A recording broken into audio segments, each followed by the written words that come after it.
Baghmare hospital में दांतों की बीमारी से जुड़े हर तरह का किया जाता है इलाज, जिसके माहिर oral and maxillofacial surgeon doctor शान करीमी करेंगे आपका उम्मीद से भरपूर इलाज। तो आज ही विजिट कीजिए बाघमारे मल्टी स्पेशलिटी हॉस्पिटल, सकाफरोजा सरकारी उर्दू स्कूल नंबर 4 के पास।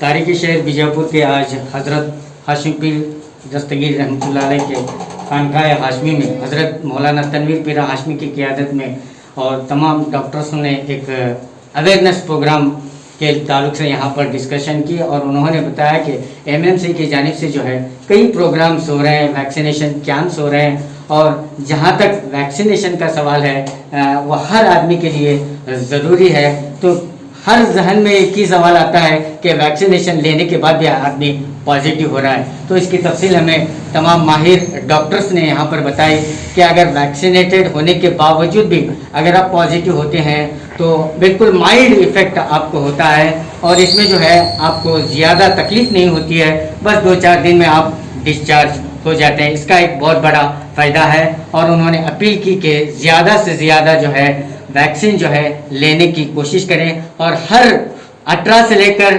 45 उम्र तक के बच्चों को, जब नौजवानों को जो है वैक्सीनेशन करने का जो केंद्र सरकार ने भी अनाउंसमेंट किया है और अभी जो है वैक्सीनेशन का काम शुरू है और खानकाह हाशिम पीर में इससे पहले भी वैक्सीनेशन का एक कैंप भी रखा गया था जिसमें कई लोग जो है इस वैक्सीनेशन से फ़ायदा उठाए और आने वाले दिनों में ऐसे कैंप एमएमसी की जानिब से हज़रत मौलाना तनवीर पीर हाशमी साहब किबला की जानिब से ये कैंप मुनक्कद करते रहेंगे।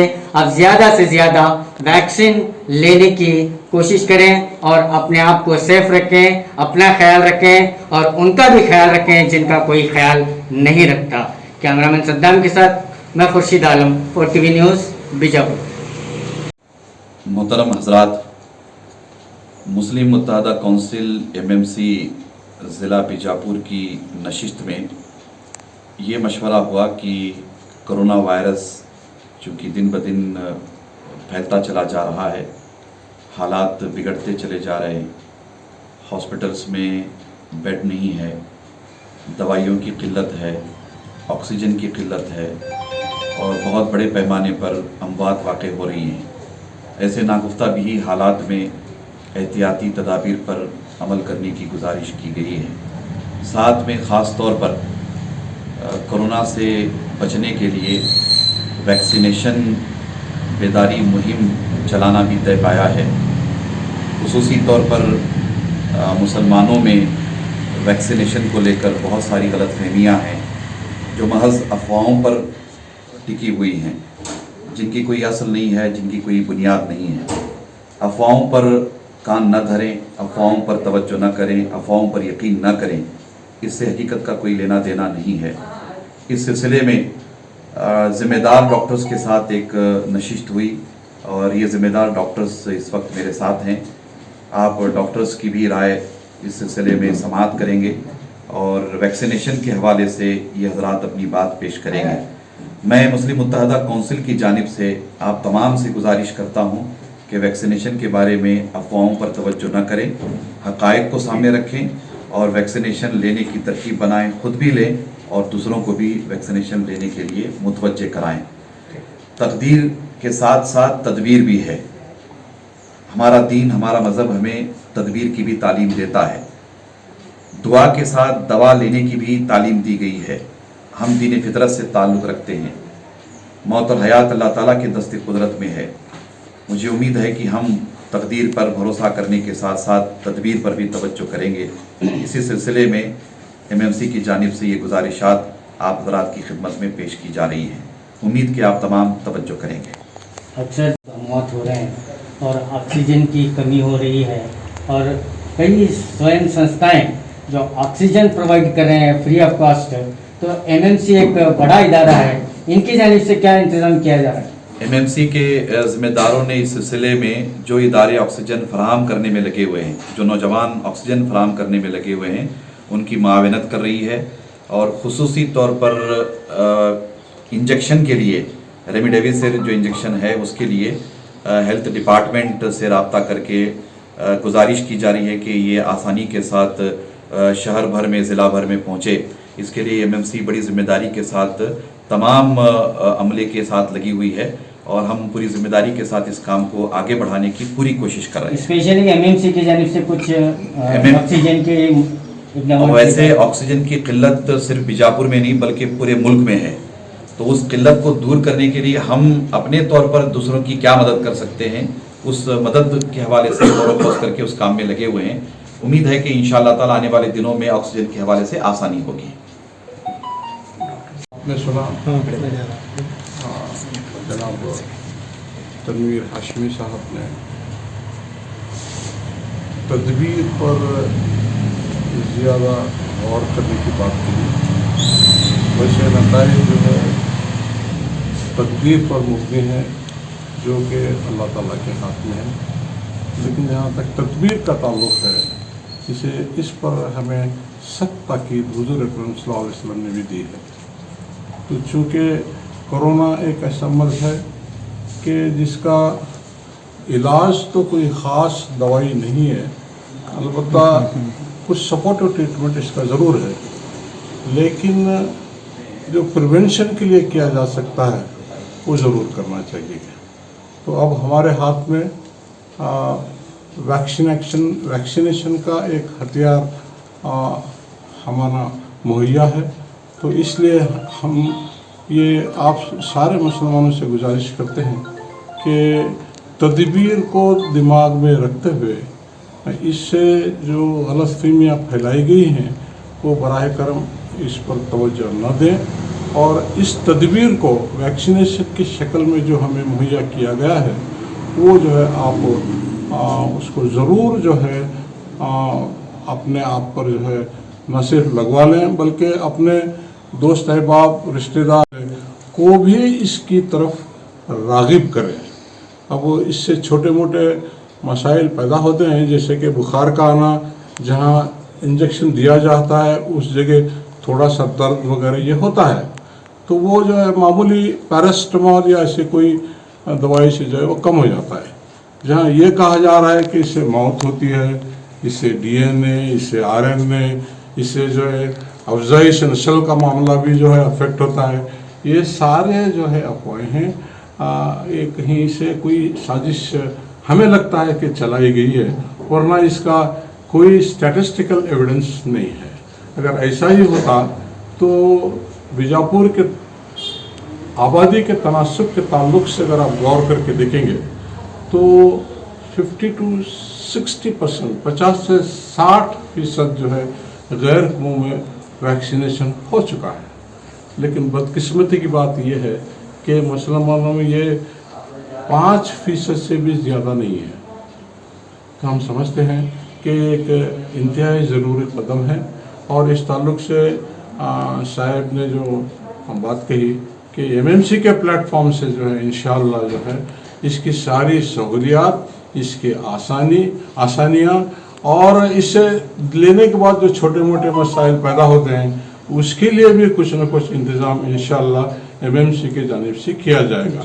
मेरी आपसे दरख्वास्त है कि आप जो है इस तदबीर के अमल को बेहतरीन तौर पर इस्तेमाल कर लें।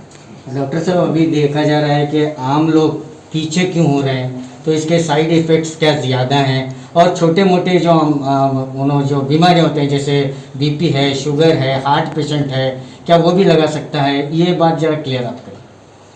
जहाँ तक इसके रिएक्शंस का ताल्लुक़ है, मैं अभी कहूँ कि छोटे मोटे रिएक्शन जैसे कि मामूली सा बुखार आना, बदन का दर्द होना या जिस जगह इंजेक्शन लिया जाता है उस जगह में थोड़ी सी सूजन या दर्द ये होता है। लेकिन अमवात का जहाँ तक ताल्लुक़ है उसका जो सेंट्रल गवर्नमेंट से जो स्टैटिस्टिक्स पब्लिश हुआ है, जो हमारे वकील साहब, टपाल वकील साहब बता रहे थे कि 0.04% जो है इसमें अमवात के रिकॉर्ड किए गए हैं और 0.04 अगर तनासब के ताल्लुक से देखा जाए आबादी को सामने रखते हुए तो नेग्लिजिबल है। अभी दूसरी बात जो आप पूछ रहे थे कि इसका अगर रिएक्शन वगैरह, जैसे कि ब्लड प्रेशर का कोई मर्ज़ है या डायबिटीज़ का अगर कोई मर्ज़ है, तो जहाँ तक गवर्नमेंट की पॉलिसी अनाउंस हुई है वो 18 से 45 साल तक के लिए जो है अब ये ज़रूरी करार दिया गया है। अगर इस उम्र में भी अगर डायबिटीज़ और ब्लड प्रेशर है तो भी कोई मुजायका नहीं लिया जा सकता है। हार्ट पेशेंट्स इस उम्र में उम्र नहीं पाए जाते। 45 साल से पहले हार्ट पेशेंट्स नहीं रहते। हार्ट पेशेंट्स का जो इंसिडेंस है वो 60 या 50 के बाद, 45 के बाद 60 तक के जो लोगों को भी वैक्सीनेशन दिया जा रहा है। नहीं, अभी पॉलिसी अनाउंस नहीं हुई उसकी। 18 से 45 साल, 18 से 45 तो अभी होने वाले हैं ना। पहले जो अभी 60 साल की उम्र तक भी जो लोगों को वैक्सीनेशन दिया गया है या दिया जा रहा है, 45 से 60 के अभी जो हो रहा है वो बता रहा हूँ। जी जी, अभी जो पॉलिसी अनाउंस हुई अभी ऐसे बहुत से लोग हैं जो 45 से 60, 70, 80 साल के हैं, अभी वो भी वैक्सीनेशन नहीं लिए हैं, तो उनके ताल्लुक से आप वो भी ले सकते हैं। अगर कोमॉर्बिडिटी है तो खुदा न खास्ता अगर होता है तो वो कोमॉर्बिडिटी से होता है, वैक्सीन से नहीं। जी, कोमॉर्बिडिटी से मेरा मतलब है डायबिटीज़ है, हाइपरटेंशन है या और कोई फेफड़े में कोई दूसरी बीमारी है, तो उससे कुछ नुकसान हो सकता है, वैक्सीन से नहीं। तो इसे पहले चेक कराएं, बाद में वैक्सीनेशन लें। तो चेक करने की सहूलत कहाँ पर मिल रही है? सीधा आप जाएंगे तो वैक्सीनेशन लगाना है, सिविल हॉस्पिटल में हो या कहीं भी हो, तो पहले पेशेंट को चेक कराने की सहूलत कहाँ है? नहीं, ये इस पर एमएमसी में ये मसला जो बहुत अहम मसला होता है, तो मैं एमएमसी के जिम्मेदारों से बात करके इसके लिए कुछ ना कुछ जो है इकदाम एमएमसी के प्लेटफॉर्म से इंशाल्लाह करेंगे। जानते हैं कोरोना की वजह से लोग परेशान हैं और इस बार जो कोरोना के मरीज़ हम देख रहे हैं वो बहुत ज़्यादा सीवियर फॉर्म में एडमिट हो रहे हैं, जिसकी वजह से ना कि पेशेंट और उसके फैमिली बल्कि पूरा ख़ानदान उनकी वजह से परेशान हो जाता है। और बल्कि फ़िज़िकल परेशानी नहीं बल्कि फाइनेंशियल परेशानी, फाइनेंशियल दुश्वारी, पूरा फैमिली जो है कर्ज में पड़ जाता है खर्चे की वजह से। इसके इंजेक्शन बहुत काफ़ी महंगे हैं, इसकी दवाई, बेड का खर्चा काफ़ी महंगा है, तो इसीलिए पूरे ख़ानदान पूरा परेशान हो जाता है। तो इससे बचने के लिए जो भी तदबीर हमें जो बताई जा रही है वो करेंगे तो इंशाअल्लाह इस कोविड से बचने का एक ज़रिया होगा।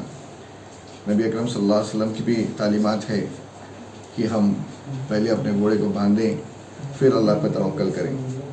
ऐसा नहीं कि घोड़े को खुला छोड़ के अल्लाह पे तवक्कल करें कि मेरा घोड़ा नहीं घूमेगा। तो ऐसे ही कोविड के लिए जो भी तदबीरात, जैसे मास्क है, सोशल डिस्टेंसिंग है, उसके साथ साथ वैक्सीनेशन है। वैक्सीनेशन मैं खुद अपने ज़ात से वैक्सीनेटेड हूँ, 2 वैक्सीन ले चुका हूँ, मैं फिजिशियन हूँ और इसकी पूरी मालूमात करके ये नतीजे पर पहुँचा हूँ कि मुझे वैक्सीनेशन लेना चाहिए। और मेरे वालिदैन भी वैक्सीनेशन ले चुके हैं मेरे कहने पर। तो यही एडवाइस मैं पूरे मुसलमानों को और पूरे पॉपुलेशन को, बीजापुर के लोगों को दूंगा कि ये वैक्सीनेशन जो है सेफ़ है और हम सबको लेना चाहिए। ये बहुत अच्छी तदबीर है कोरोना से बचने के लिए। जज़ाकल्लाह खैर। ज़रूरी है, हम सबको वैक्सीनेशन लेना चाहिए। और एक और चीज़ देखी गई है, जो नए मरीज़ आ रहे हैं कोरोना के, जिन्होंने पहले वैक्सीन ले चुके हैं उनमें बीमारी काफ़ी कम दर्जे में है, वो कम सीरियस हो रहे हैं, वो कम मौत की तरफ जा रहे हैं। तो इसलिए ये बहुत ज़रूरी है कि जो वैक्सीन लें, ताकि अगर बीमारी हो भी तो इतनी ज़्यादा सीरियस नहीं होगी कि उसको बहुत ज़्यादा खर्च होगा या बहुत ज़्यादा एडमिशन की ज़रूरत पड़ेगी। तो इसलिए सब लोग वैक्सीन लेना चाहिए। तो इसमें गुजारिश है तमाम मुसलमान और गैर मुसलमान भाइयों से कि खुद भी वैक्सीन लें, अपने घर के बड़ों को वैक्सीन दिलवाएं और तमाम रिश्तेदारों और दोस्तों को भी रगबत दिलाएं कि वो वैक्सीन लें।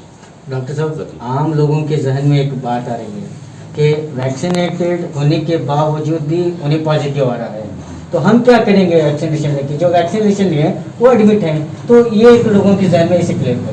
वही तो कह रहा हूँ कि वैक्सीन से बीमारी से पूरी तरह से बचा नहीं जा सकता, बट बीमारी हो भी तो कम दर्जे में हो जाएगी, उतना ज़्यादा सीरियस नहीं होगी और मरीज़ जल्दी से आराम हो जाएगा, ज़्यादा सीरियस नहीं होगा और उनके मरने के चांसेस कम होंगे। मौलाना बता रहे थे, हमारे सीनियर डॉक्टर मालदार साहब बता रहे थे, एक दो चीज़ें हैं जहाँ पे एक है हम लोगों को कोरोना से जब अफेक्ट होते हैं तो हमें डॉक्टर पास जाते हैं, फिर वहाँ पे ऑक्सीजन, वेंटिलेटर, बाकी सब दवाओं के साथ एक कोशिश चलती रहती है कि किसी तरह मरीज़ बचे।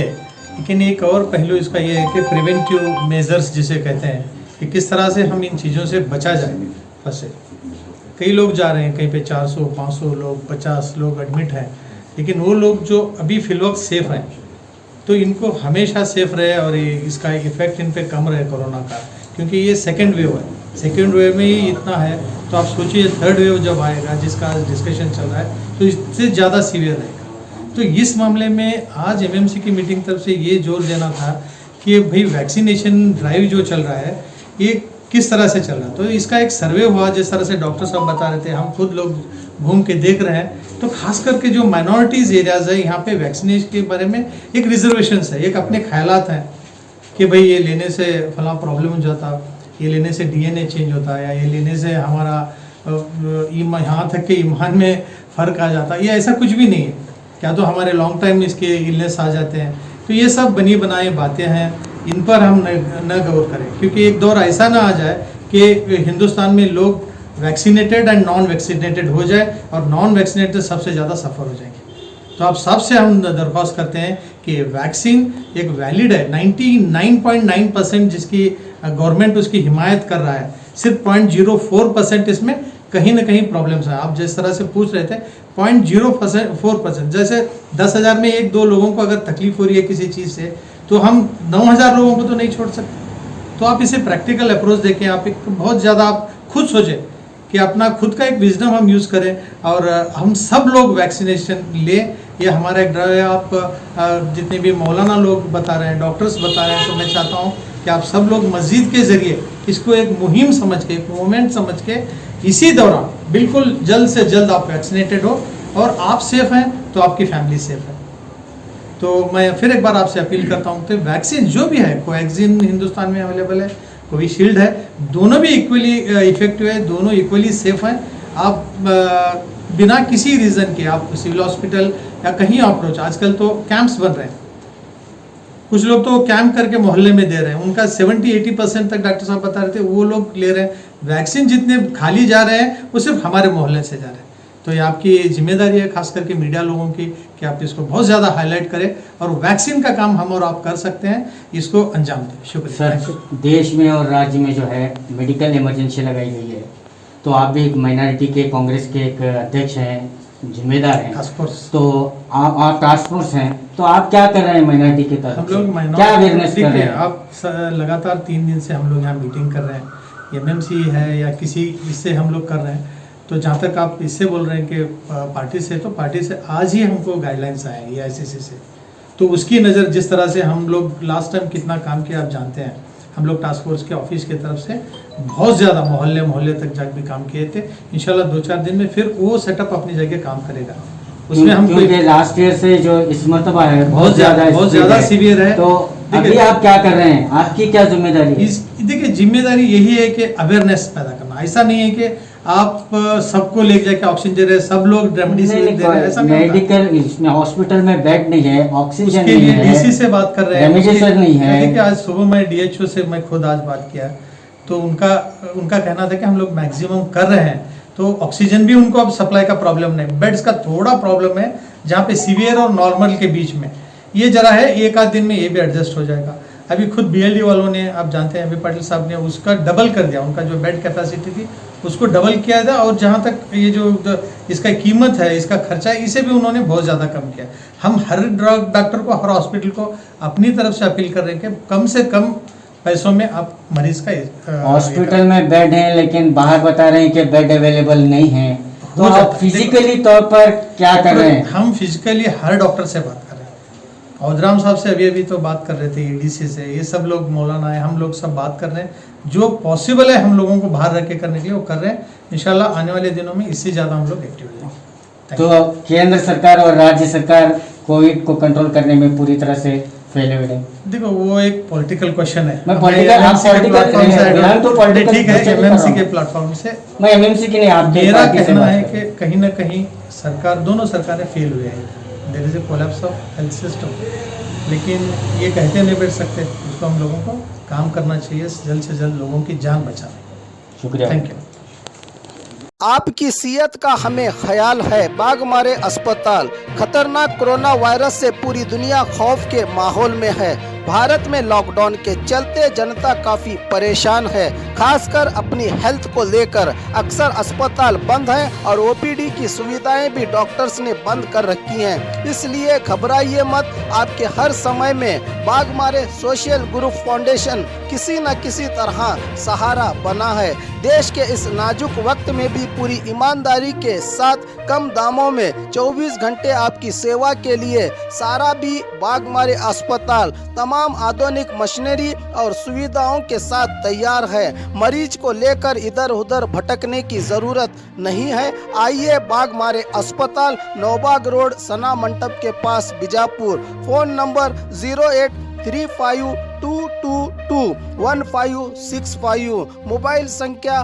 9482037265। बंद में भी रब की बंदगी का फर्ज अदा कर रहा है बागमारे सोशल ग्रुप फाउंडेशन। अस्सलाम वालेकुम, मैं डॉक्टर नौशाद मड़गी हॉस्पिटल नौबाग बीजापुर से। हमारा एक नया कोरोना वार्ड का यूनिट शुरू कर रहे हैं हम अपने हॉस्पिटल में। तो पहले से हमारा पीडियाट्रिक और गायनेक यूनिट चल रहा है कई सालों से। इसके अलावा हम लोग सेपरेट 20 बेड का कोरोना वार्ड शुरू किए हैं, जिसमें ऑक्सीजन फैसिलिटी और सारे मशीनरी भी फैसिलिटीज़ मिलेंगे। और इस वार्ड में हमारे 2 से 3 एमडी मेडिसिन फिजिशियंस भी आ रहे हैं, उनकी निगरानी में ये वार्ड चलता रहेगा। और यहाँ पे दूसरे हॉस्पिटल्स के कंपेयर में बिल्स भी बहुत वाजिब दाम में रहेंगे। और इसके साथ हमारे यहाँ कोरोना का वैक्सीनेशन सेंटर भी है। और हम लोगों से यही गुजारिश है, वैक्सीनेशन लगाएं, मास्क पहने, सैनिटाइज़र यूज़ करें और जितना हो सके उतना सोशल डिस्टेंसिंग मेंटेन करें और अपना ख्याल रखें। हर जगह जो आज का जो कोरोना का जो मारामारी चल रही है, हर जगह इसकी वजह से बेडों की कमी है, ऑक्सीजन की कमी है। इसे देखते हुए हम लोग एक नया अपने तरफ से एक सर्विस का एक कोशिश कर रहे हैं। और यहाँ पे एकदम कम दामों में, कम कीमत के इसमें रखें, जो कि लोगों को ज़्यादा इसकी वजह से परेशानी भी ना हो और घबराहट भी ना हो। तो हम यही लोगों से गुजारिश है, जितना हो सके हमारे यहाँ लोग आएँ और हमारे सर्विसेज जो कि कोरोना के ओपीडी सर्विस भी है और आईपीडी एडमिशन सर्विसेज भी है, जितना हो सके हमारे सर्विसेज का फ़ायदा उठाएं।